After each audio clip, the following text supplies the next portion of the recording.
Tonight, dump truck tragedy that has a community grieving the loss of a young boy. I see a little boy face down and his bike underneath a front wheel of a dump truck.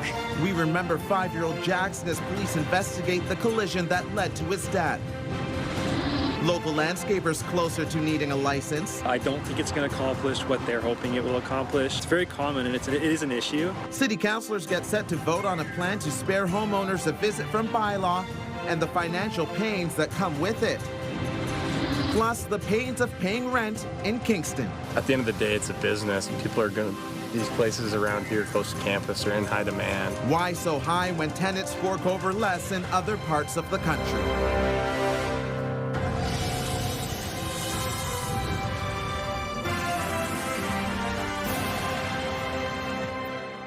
Good evening. Patricia is on assignment tonight. Right now, family, friends, and many in the Overbrook community are mourning the loss of 5-year-old Jackson. We're learning that he was the young boy who was struck and killed by a dump truck while riding his bike yesterday. Jackson is being remembered as an energetic child whose smile could light up any room, and we want to warn you. Some may find the details of this story difficult to hear. The fatal collision happened around 3:40 in the afternoon yesterday on Presslin Road near Lola Street. CTV's Natalie Van Roy spent the day talking to those who live in the neighborhood and joins us live with more. Natalie. A memorial is growing at the scene to remember the young boy who was loved by so many people. A neighbor jumped into action to try to save Jackson, but he died in hospital. 5-year-old Jackson Mansfield O'Brien, lovingly known as Jax, was tragically killed Wednesday after being hit by a dump truck in Ottawa's Overbrook neighborhood. Like around this area. Kathleen Sauter, a neighbor, heard a noise and rushed outside to help. I see a little boy face down and his bike underneath a front wheel of a dump truck. And I literally walk out. I'm going to get emotional now. I literally walked out and I looked around and they're like, there's nobody here. I ran over to the little boy. I was calling 911. Ottawa police officers tried to save the child's life, but he was pronounced dead in hospital. A memorial growing near the site. Flowers, candy, and a card placed on the ground. He was a very loving kid, very outgoing, playful. Everyone knew him in the community. So he is going to be really well missed. An online tribute to Jackson as part of a GoFundMe campaign says Jackson had a big, beautiful smile that could light up any room. The moment he walked in, everything felt brighter. They came to our house 2 weeks ago and they were playing in the house in the yard. This Ottawa resident says her young kids were friends with Jackson. Tragically, the family happened upon the collision scene. I was actually walking back from school, picking up the girls, and that's when we saw the incident, and we saw the truck and then the bike and his 2 shoes underneath the truck. A letter sent to parents at Jackson's school, St. Michael Catholic School, says a crisis response team is offering support to students and staff. Ottawa police going door to door Thursday to look for witnesses and surveillance video. After I did the report, the police officer asked me if I wanted a hug, and I did. He gave me a hug, and then I said I have to go in and give my kids a hug, and that's what I did. And they're like, Mom, are you okay? And I'm like, no. And neighbors in the area tell me that they are holding a candlelight vigil tomorrow night to remember Jackson. Stefan. Very unfortunate. CTV's Natalie Van Roy reporting live for us tonight. Thank you, Natalie. And we have extended coverage of this story. You can find more about the incident and how Jackson is being remembered on our website, ctvnewsottawa.ca. We have breaking news right now. The Ottawa Senators confirming that today Captain Brady Tkachuk has undergone surgery on his thumb after he was injured during Monday's home opener. And finally touched up by the Predators. That was the moment Tkachuk's right hand was injured after he was cross-checked into the boards in the first period. The Senators say today's surgery was successful. The expected recovery time is 6 to 8 weeks. In recent months, we've shared the stories of many homeowners who have had to rip out thousands of dollars of landscaping work because it violated Ottawa bylaws. Now, the city is taking action to prevent that, and landscapers may soon be required to get a license in order to do their work. CTV's Katie Griffin is here with more. Katie. Well, this is a very hot topic, Stefan. A number of councillors say contractors are not playing by the rules when it comes to hardscaping, and the city has been inundated by people complaining about their neighbors. Now, if approved, hardscaping contractors would have to pay more than $400 a year. Some say this won't achieve what the city is hoping for. So this one is perfectly fine. Jonathan Gilman has owned Ottawa Interlock Repair for more than a decade. Now what could be a major change to his business. I'm disappointed that it's going through, or almost for sure going through. I don't think it's going to accomplish what they're hoping it will accomplish. In a bid to crack down on landscapers not abiding by bylaws. Things like non-permitted driveway widenings or connections to the city right-of-way that didn't have a permit or didn't follow the proper rules. A city committee has approved a plan that as of March 1st would require landscapers who do hardscaping work like this to pay an annual licensing fee of $441, have insurance, written contracts with clients, identify their vehicles on site, and provide an education guide to homeowners. There's got to be greater public awareness and education related to the 13 bylaws that govern landscaping in one shape or form. Also, we need contractors who do this work to be not only aware of what the bylaws say you can and cannot do, but don't allow work to happen. Do not accept contracts that don't conform to Ottawa bylaw. These Canada homeowners, among many residents, told they'd have to rip up part of their landscaping because it violated bylaws. Gilman says he's been called to fix work at other properties before. One stands out this year. Someone kind of called us in a panic because they had this many days. They had moved into a new home and they were alerted that they had to change their driveway. And so he came in really quickly. The head of bylaw says officers will continue to investigate complaints, but with potential zoning bylaw changes coming, enforcement could be on hold. If we believe that what they've done, the expansion that they've done, the work that they've done in their front yard will comply with future regulations that possibly could come into place early next year, we're using enforcement discretion to maybe defer those matters till the spring until those regulations are put in place. Now, this still has to be approved by council. There will be exemptions for new builds and farming. City staff say consultation included about 1,100 landscapers, and 58% were opposed to this proposed licensing regime. Stefan. Yes, we'll see how that plays out. CTV's Katie Griffin reporting live for us. Thank you, Katie. You're welcome. A new report is highlighting just how unaffordable rent has become for many Canadians, including those here in our region. Despite Ontario's most recent minimum wage increase, many residents are still not making anywhere near enough to comfortably afford what it costs to be a tenant. The report by real estate website Zoocasa looks at how much renters need to make to spend no more than 1/3 of their monthly income on a one-bedroom apartment. Here in Ottawa, that's $38 an hour, more than $20 above the minimum wage. In Canada, it's even higher at $42.71 an hour, and in Kingston, it's $40 per hour. CTV's Dylan Dyson joins us now with more on how those in Kingston are coping with these high rent prices. Dylan. Stefan, no matter how much money you make, people in Kingston say they are shocked to hear how expensive their city is when it comes to paying rent, especially students. Queen's student Johnny Clasby pays more than he can believe for rent in Kingston. Originally, it was $10.40 a month per person, and now it's gone up to $10.77, some weird number that's not. And how many are you living there? There's 6 of us. And 6 of you guys, and you're splitting $1,000+ each? yes, it's insane. A premium cost to live just a few blocks away from the university. And our rooms certainly aren't glamorous. They're very small. Our kitchen is quite old. It's not certainly not the belle of the ball. A new report by rentals.ca shows Kingston is the 4th most expensive city for rent in Canada. Kingston right now is about $150 to $200 more than the national average of rent right now. The average rent in Kingston is $2,390 per month, compared to Ottawa at $2,190 per month. Nationally, rent averages $2,123 a month. I guess with the students, at the end of the day, it's a business, and people are going to These places around here close to campus are in high demand. The city acknowledges it's a problem and says it's working to create more affordable rental units. Obviously, we're interested in building all forms of housing, but a specific focus on purpose-built rental housing. And so we've introduced, for example, property tax reductions for purpose-built rental housing as long as it's built within a quick period of time. Kingston rental units have been really undersupplied. The housing stock has been old for purpose-built rentals. So now when we've seen all this new supply come in, there has been a big jump in listing volume, but typically these are now set at market rates. Kingston only trails Vancouver, Toronto, and Mississauga as cities with higher rental rates. Wow.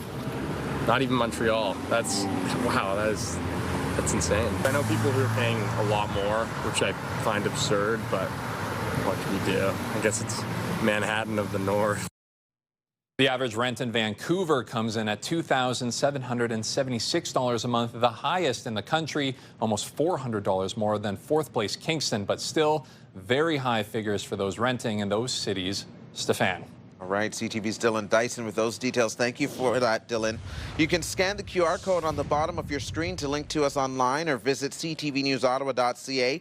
That's where we have more on rental prices in our region.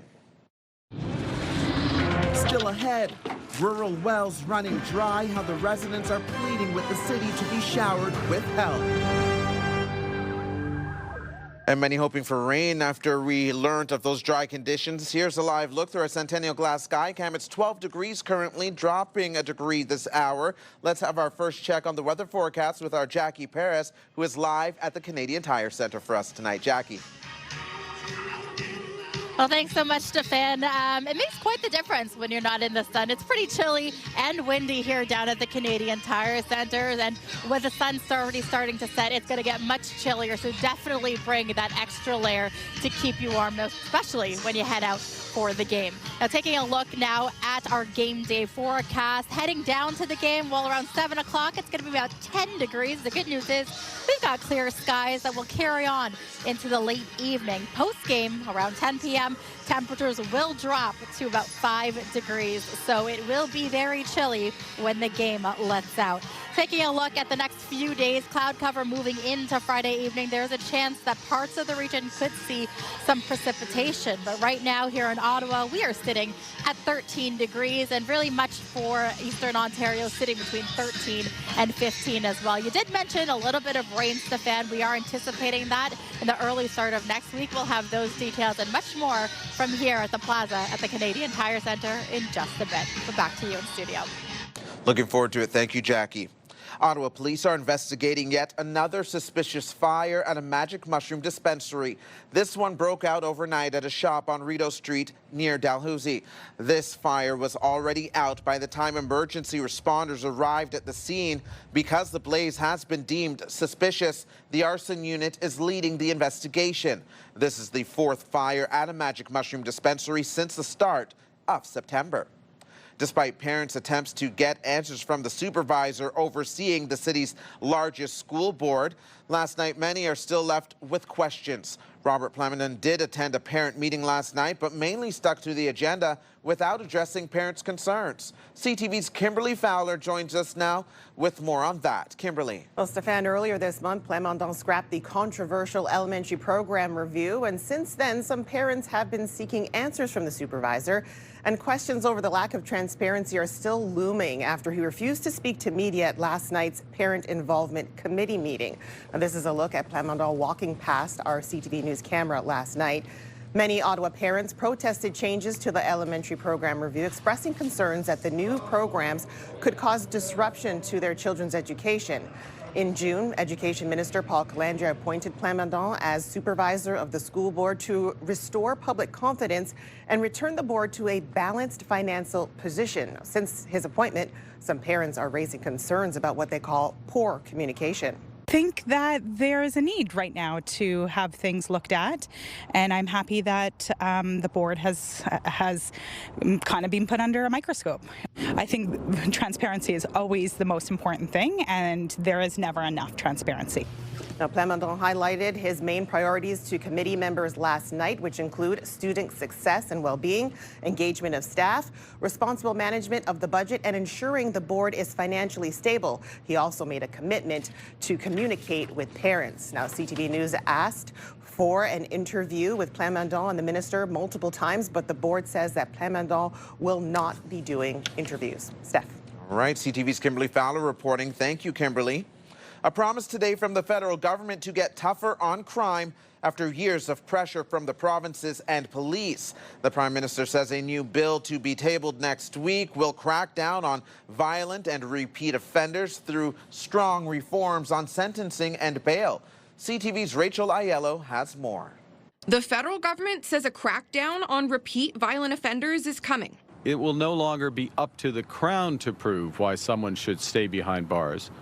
It will be up to the accused to prove to the court why they can be trusted to be released. Prime Minister Mark Carney says next week the Liberals will introduce long-awaited bail reform legislation to keep those accused of serious crimes out of the community. The new bill will also amend the criminal code to allow consecutive sentencing for those convicted of multiple crimes, end conditional sentences for a series of sexual offenses, and impose tougher penalties for organized retail thefts. These amendments are aimed at addressing headline-making crimes, including the surge in some cities of brazen smash-and-grab robberies. But they're getting mixed reviews from criminal defense lawyers. And I think it's a measured approach. But at the end of the day, they just send a message because it don't really change that much, I have to say. But it sends the message that there is public concern. I think it may work to curb that type of behavior, but I also think it is a ton of lip service. These measures come after concerted pressure from premiers, police forces, and opposition parties. And yet Mark Carney has done absolutely nothing to reverse the Liberal laws that caused this chaos and carnage. Today, Carney also announced a nearly $2 billion funding boost for the RCMP. Coming in the next budget, the money will go towards hiring 1,000 new officers, increasing the cadet recruitment allowance, and dedicating more personnel to probing financial crimes. The devil is in the details. We're going to take a look at what comes out next week, but we're happy to see that we were listened to and some of the things we advocated for were included. Carney is set to continue his pre-budget pre-positioning tomorrow. The Prime Minister has plans to make what he called an important announcement on border security. Rachel Aiello, CTV News, Ottawa. From politics to sports now, Blue Jays fans are heading into Game 4 tonight with some new hope after a dominant performance in Seattle yesterday. He gets another breaking ball, hits it to center. This one's going a long way. Gone! That home run by Vladimir Guerrero Jr., just one of several last night that helped lead the Jays to a 13-4 victory. It was the Jays' first win of the series, which the Mariners now lead 2-1. The Jays now have a chance to tie things up. Tonight, CTV's Andrew Johnson is back at T-Mobile Park, home of the Mariners, where Game 4 is set to get underway just after 8:30. And I have to tell you, I was in Toronto last night for a separate reason during an event. Toronto fans were watching on their cell phones and erupted with cheers in the middle of the event. If that's here, I can only imagine what it's like down there.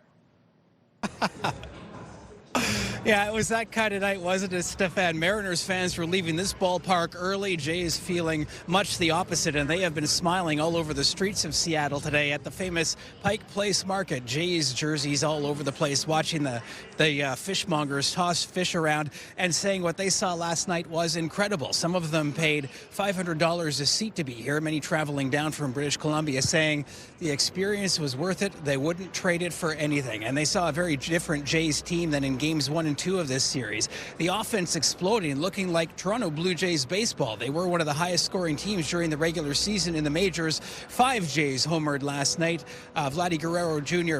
tied Jose Bautista's single-season postseason home run record. They got production from all over the batting order, and Shane Bieber really shut things down on the mound after a shaky start. So a lot went right. There's a lot for Jays fans to be very happy about, including they're no longer facing the thought of the team going down 3-0. Instead, they could tie this series 2 apiece tonight. Now, Jays fans certainly happy with those results, but are they truly feeling inspired by that dominance last night, because it kind of felt like it was fading leading up to that moment. Got to tell you. It was funny speaking to people yesterday. They all expressed optimism and hope and said they support the team no matter what, but you could see behind there things were kind of wavering. They really weren't sure, and this morning it's night and day. What a difference a day makes is an old saying for a reason, and they are absolutely stoked. Insert your adjective, the Jays fans here, and there are thousands of them that flew in from all over the country and drove down from Metro Vancouver, even took a ferry from Vancouver Island that sailed special for the series. So they'll all be back in full force tonight, cheering on this team to even this series, and that would guarantee the series will move back to Toronto for Game 6. All right, Andrew, thank you for this. CTV's Andrew Johnson reporting live from T-Mobile Park for us. People need to be made aware of how bad the situation is. Just ahead, the wells are running dry in parts of rural Ottawa. One resident is now asking neighbors to conserve water. Jackie. Well, thanks so much, Stefan. The fans are making their win. They're cheering for their favorite players. I also ran into Emmett, who we chatted at the end of last season. You're excited. It's your first game for the season? Yeah, first game of the season. Went to a preseason game. They lost against the Leafs, sadly. But we're going to get the Kraken tonight. All right, and if we want to get everyone to say a big go, Sens go against the puck drop, then we're going to take it to our Sky Cam. Go! Go, Sens, go! Go, Sens, go! Amazing. Here's a live look through our Centennial Glass Sky Cam, where it's 12 degrees and we are overlooking TD Place and the sun slowly coming down. Some furniture is all looks, no comfort, a real fright. But this sofa is all about family nights, lazy weekends, and everyday comfort you can count on. Not to mention a little spooky. This one's been rocking all by itself, Sophie. The James sofa is a wonderful sofa for anyone's addition to their family room. Sit back, relax, pillow top arms, nice deep sofa. And it's $23.59. That's over $3,000 in savings, plus scratch and save up to 50% off. With limited quantities, though, hurry in. They won't last.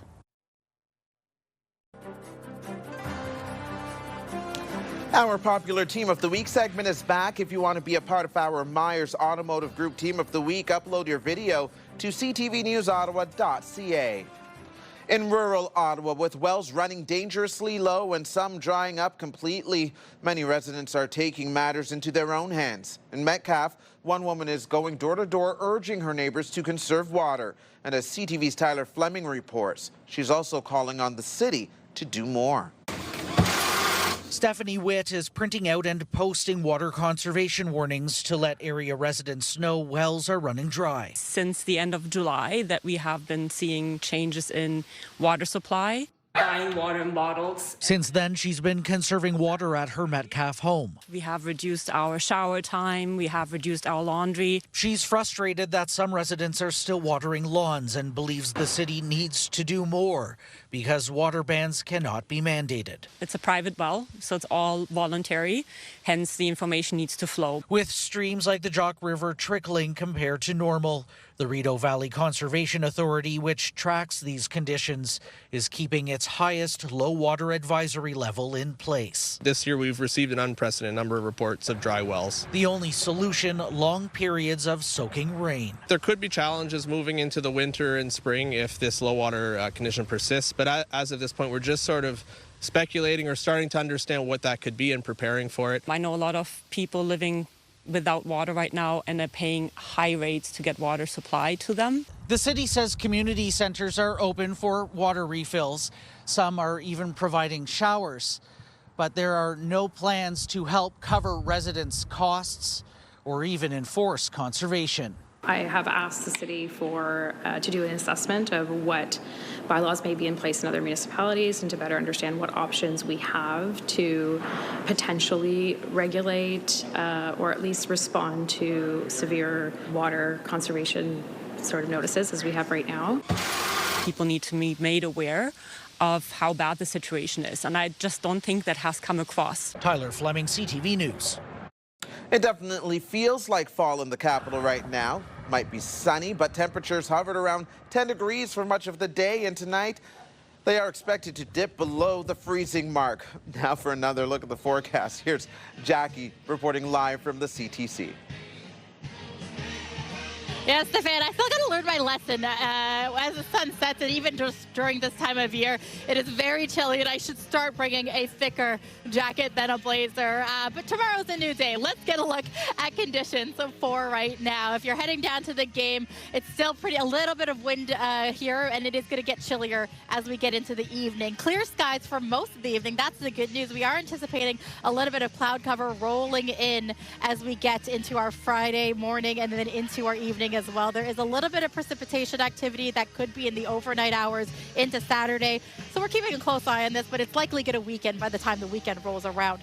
Right now, we did see a daytime high of about 13 degrees. Things are going to cool, as Stefan mentioned, down to below the freezing mark. So -1 in Ottawa, as well as Brockville, 1 degree in Kingston. It's going to be -3 in Bancroft. So pretty much most of the region is sitting in and around the freezing mark. So very chilly nights ahead of us. But tomorrow we are going to see similar conditions that we saw today, with temperatures between 13 and 14 degrees. Lots of sunshine, though. That's the good news. But if you see towards Pembroke, Bancroft, even Trenton, as well as Petawawa, there is a slight chance that we could see some showers in the late evening into our Saturday morning as well.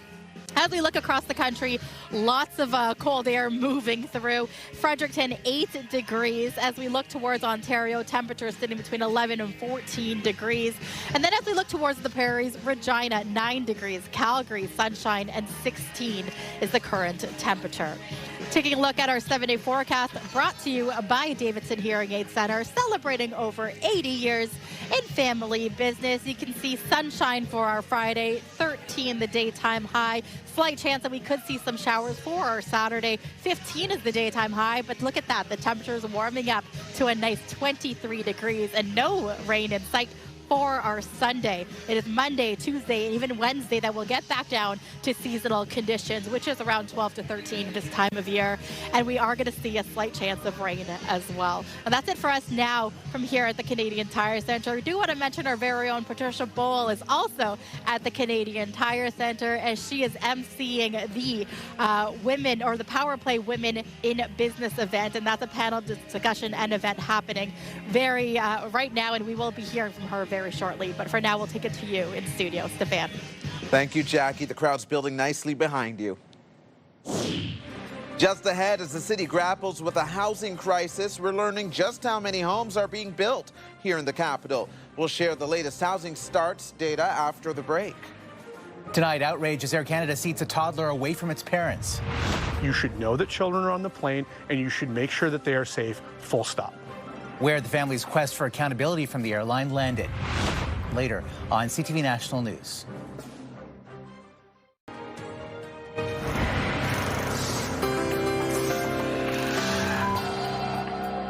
In tonight's big picture, Blue Jays fever is taking over Toronto, including the city's zoo.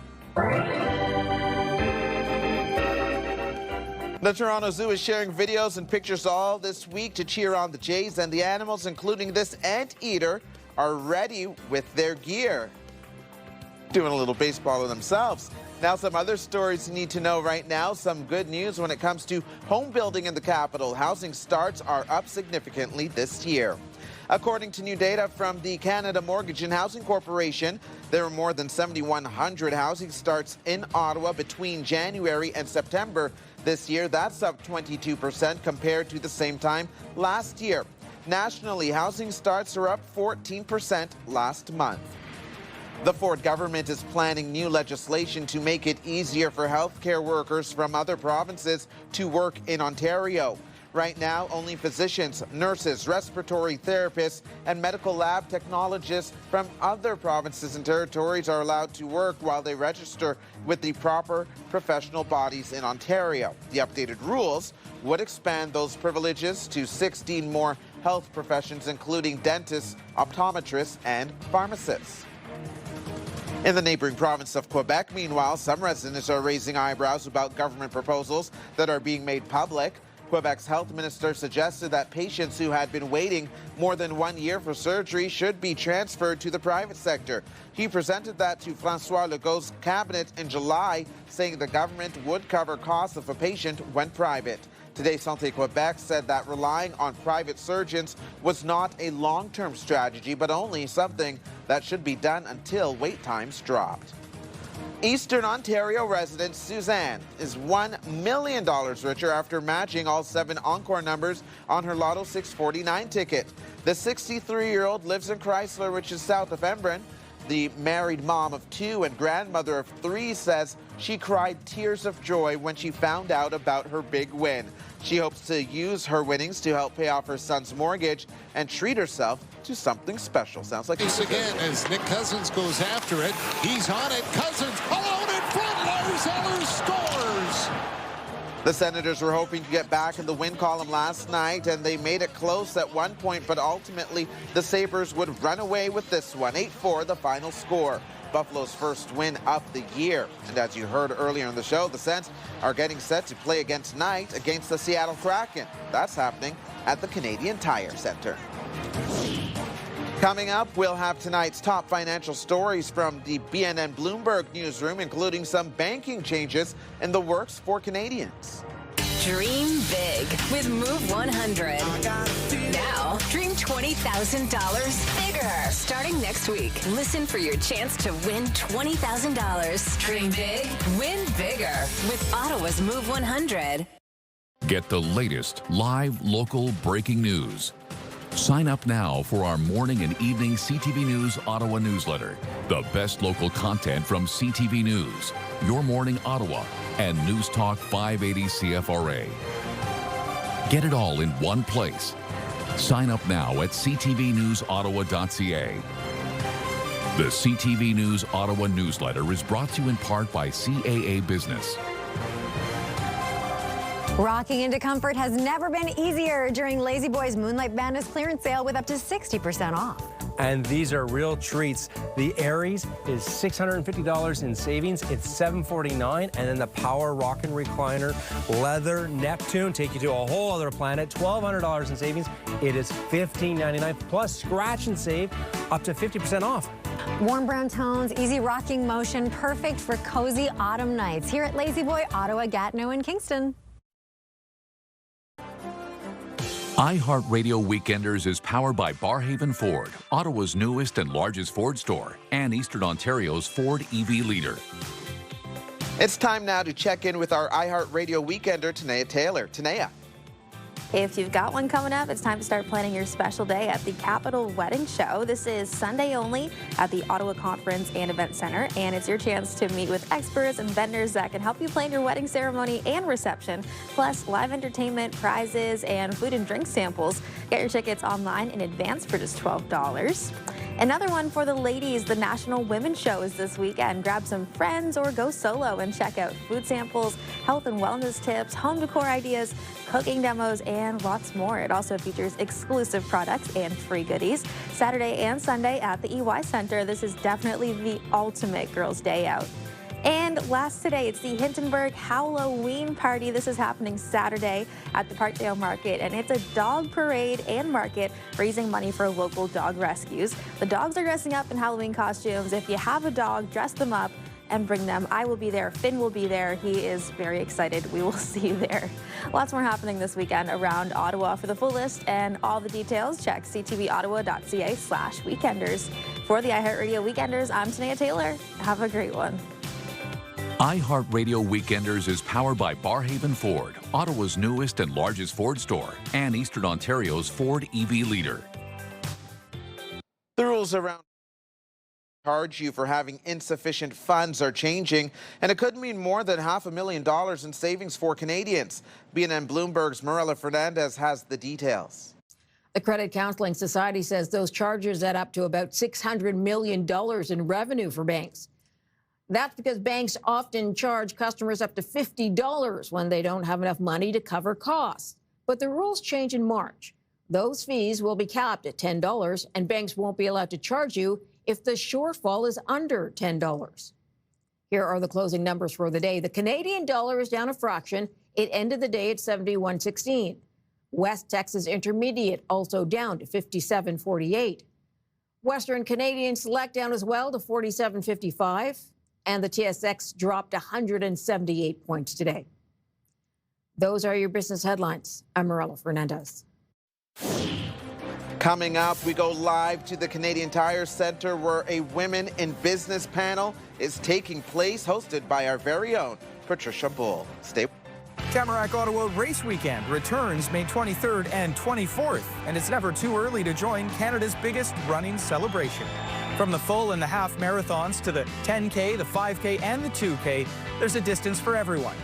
Register early to save on fees, jumpstart your training, and get ahead on fundraising in the Desjardins Charity Challenge. Join thousands at the start line and be a part of something amazing. Visit runottawa.ca for more information. Tonight, Canada's disturbing cartel footprint. The organized crime groups take the path of least resistance. The RCMP reveals which foreign crime networks are active in Canada. We're aware, our head's not in the sand. As we expose the ingenious ways criminals smuggle meth from Canada into New Zealand and Australia. Tonight on CTV National News and ctvnews.ca.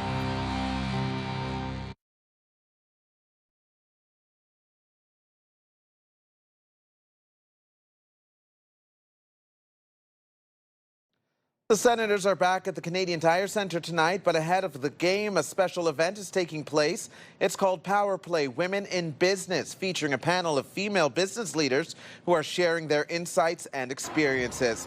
And it is emceed by our own Patricia Bull, who's joining us live now from the CTC. Patricia. Yes, we just wrapped up. This was the third Power Play Women in Business panel, a phenomenal event that started here in Ottawa and now is spreading to other NHL cities because they love it. On that first panel, Lucy Anlauer was a part of things. Today got up there to say thank yous to a phenomenal group of panelists tonight. How cool is this to have a bunch of women get together before a hockey game, share their stories, and then enjoy the game? It's absolutely incredible. It's just been a great experience, and the fact that we keep getting more and more women out is incredible. We had great stories from women. One of the questions after was about your tribe and who is included in your tribe, who helped you get where you're going. You have a pretty good tribe, right? Michael Anlauer, owner of the Ottawa Senators, joining us as well. You're one of the few men who popped in here tonight. What do you think of these events happening before the Senators game? I absolutely love it. I love it. It's called Power Play. Our Power Play was as good as tonight's. Hopefully it'll be almost as good. No, but it's nice. I was here last year to support Lucy, and you learn. The turnout was incredible. I think April 2nd, I heard that is going to be the next one. I think we're going to have a bigger venue for this, and I think it's wonderful. And I think open communication, I think, is one of the wonderful things, and transparency and collaborativeness, and I think that's one of the things that we enjoy here. A bigger venue. Hockey in April is always very popular, especially late April, but I'm sure April 2nd would be a nice crowd. How proud are you of Lucy, given, obviously, as women were talking about, there are some additional challenges for women to be as successful as she is, and they are here tonight? I just wish she was as proud of me as I am of her. No, absolutely. I think it's. I hope that in a generation from now we don't have these forms. And I think when I look at our children, and we have a daughter as well, and we just find that it's wonderful what's going on right now, and it makes us better. Love that. Yeah. April 2nd, anyone who hasn't been here, you would shout out and say, give it a try. You got to be here. You got to come. And if you want anybody on the panel, let us know. Love that. It was a great event. We're going to head upstairs. We're going to get dinner. We're going to watch a pretty good hockey game and watch the Senators rebound from that tough outing last night. It's going to be great against Seattle, no doubt, Steph.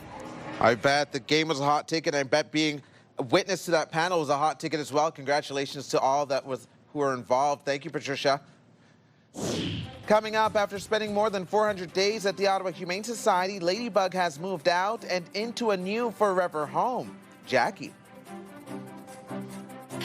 Thanks so much, Stefan. I just want to introduce Jeff and Tom here. Jeff, I can't help but notice your amazing jersey here. It is the third jersey of the Sens, which they are rocking for the first time at home tonight. Why did you pick up this jersey? I picked it up because I'm a big Sens fan, and I love collecting their jerseys, especially the ones that look really nice and clean like this one does. Yeah, I'm loving the gold detail on it as well. Appreciate it. Thank you so much. You look a little chilly. We're going to get you inside there. Enjoy the game. Puck drop is at 7 o'clock.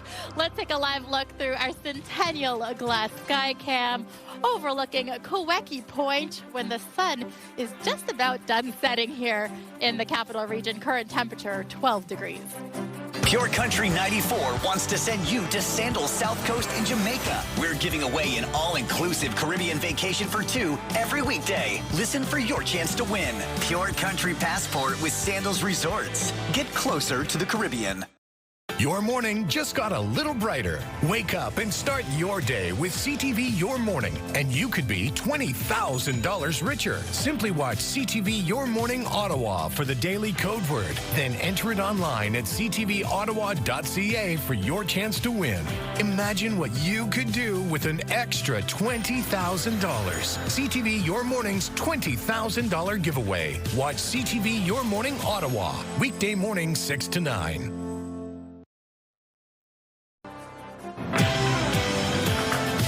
Well, tomorrow on CTV Your Morning Ottawa, we are checking out this week's new movies, including something perfect for Halloween with Black Phone 2. Wake up the right way with Your Morning Ottawa starting at 6. Hairstyles, courtesy of Salon Fiorella. Coming up later tonight, once we're done, E-Talk starts at 7, The Big Bang Theory at 7:30. Then you can watch an episode of Hell's Kitchen, followed by 911 Nashville, and Grey's Anatomy begins at 10. And here's a recap of the top stories we're following right now. I see a little boy face down and his bike underneath a front wheel of a dump truck. A family and community mourning the loss of a 5-year-old boy. Jackson was struck and killed by a dump truck in the Overbrook neighborhood yesterday afternoon. Very common, and it is an issue, and we try to help and educate people when we're installing new extensions that are within the limits. And a city committee approves changes to what's required for landscapers to be able to work in the capital. At the end of the day, it's a business, and people are going to, these places around here close to campus are in high demand. Plus, those in Kingston are paying among the highest rental prices in Canada. That city has the 4th highest rent in the country. And now with the final check on the weather, back over to Jackie live at CTC. Well, thanks so much, Stefan. We are minutes away from puck drop, and it is pretty chilly tonight, but it won't be as chilly as what the temperatures are for tomorrow morning. Yeah. Waking up or heading out the door at 7 a.m., temperature is going to be at the freezing mark. The good news is we're getting lots of sunshine, only warming up to about 13 degrees. Meanwhile, Saturday, high of 15 degrees with the chance of some showers. Sunday is looking like our best day over the next several days. 23, the daytime high. That's about 10 degrees above seasonal for this time of year. And we are expecting a mix of sun and cloud before, the start of the work week. It's going to be a lot more chance that we could see some rainfall moving through eastern Ontario. And that's it for us here. If you couldn't get down to today's game, that's okay. This Saturday is Oktoberfest themed here for the Sens game. Game is at 3, but the festivities here at the Plaza, they kick off at noon. So there'll be some dancing, music, and I forgot that this was on my face the entire 6 o'clock hour, Stefan and Kimberly, but that's okay. Go Sens, go. You can get your face painted on Saturday as well. Sens pride in full effect. Go Sens, go indeed. It looks great, Jackie. Matches the outfit. Stay warm. Time now to check in to see what our news team will be working on tonight. CTV's Kimberly Fowler is here. Well, Steph, we just got some breaking news moments ago. We're learning now that the Ace Frehley, the original lead guitarist and founding member of KISS, has died at the age of 74 after a recent fall. We'll have reaction of that tonight. And we'll also have more on this story. Roughly 8 million Canadians live with chronic pain. New therapies are offering more options for relief, but many say stigma and lack of information are still issues that they deal with. Of course, you can get the news anytime, anywhere at ctvnewsottawa.ca. Join me tonight for CTV News at 11:30. Right, thank you, Kimberly. And finally for us tonight, a dog who has spent well over a year in the care of the Ottawa Humane Society now has her forever home. Ladybug is a 6-year-old American bulldog who arrived at the shelter in August 2024. She was found lost, alone, and with a mass on her foot that resulted in the amputation of one of her legs. She has now been adopted after spending more than 400 days at the shelter. That's the longest amount of time a dog has ever been in their care. Ladybug making history, but so happy to know that she's found her forever home. That's fantastic. Over my lifetime, we've had about 4 or 5 dogs. They've all come from the Humane Society, so that's great. Well, we also had a cat who had 3 legs. So this is a story that is close to my heart. So I love to see that she has a forever home now. I am. I'm tearing up. Yeah, Can you see that? All right. My goodness. I love to see animals get a forever home. It just warms my heart. Love it. That is awesome. Thank you, Kimberly. And that is CTV News for us tonight on this Thursday. CTV News continues online anytime with our digital team keeping you up to date at ctvnewsottawa.ca. You can also watch our newscast live on the CTV News app anytime. And for news on the go, listen to News Talk Radio 580 CFRA. For all of us here at CTV News, thanks for watching. Have a wonderful night. Stay safe and keep watching. Go Sens Go. CTV's Kimberly Fowler has you covered at 11:30. And go Jays, go. True, yes.